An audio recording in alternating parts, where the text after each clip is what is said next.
तृणमूल कांग्रेस की नेता महुआ मोइत्रा की लोकसभा सदस्यता रद्द कर दी गई है। पैसे लेकर संसद में सवाल पूछने के आरोपों की जांच कर रही संसद की आचार समिति की रिपोर्ट सौंपने के बाद लोकसभा में यह फैसला लिया गया। इस रिपोर्ट में महुआ की सांसदी खत्म करने की सिफारिश की गई थी। इससे पहले 15 अक्टूबर को भाजपा सांसद निशिकांत दुबे ने महुआ के खिलाफ शिकायत दर्ज कराई थी। दुबे के अनुसार यह शिकायत सुप्रीम कोर्ट के वकील जय अनंत देहराई के द्वारा मुहैया कराया गया था और सबूतों पर यह आधारित थी। तृणमूल कांग्रेस की सांसद महुआ मोइत्रा पर कारोबारी दर्शन हीरानंदानी के कहने पर संसद में सवाल पूछने का आरोप है। आरोप ये है कि कारोबारी हीरानंदानी अलग अलग स्थानों से एवं अधिकतर दुबई से सवाल पूछने के लिए मोइत्रा की लॉगिन आईडी का इस्तेमाल करते थे। इससे पहले आचार समिति के सामने खुद महुआ ने स्वीकार किया था कि उन्होंने संसद में सवाल पूछने के लिए पोर्टल से जुड़ी अपनी आईडी पासवर्ड साझा की थी।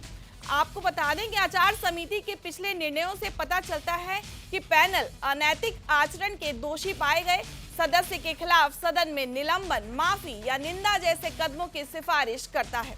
हालांकि इसके बाद संसद पर मुकदमा चलाने की दंडात्मक शक्ति नहीं है। जैसे कि लोकसभा अध्यक्ष ने संसदीय समिति की सिफारिशों को आगे बढ़ाया है और मोइत्रा को निष्कासित कर दिया है। अब इस पर बात ये होती है, ज्यादातर की संभावना ये है कि मोइत्रा इस मामले में अदालत का रुख अपना सकती हैं। This Lok Sabha has also seen the weaponization of a parliamentary committee. Ironically, the Ethics Committee, which was set up to serve as a moral compass for members.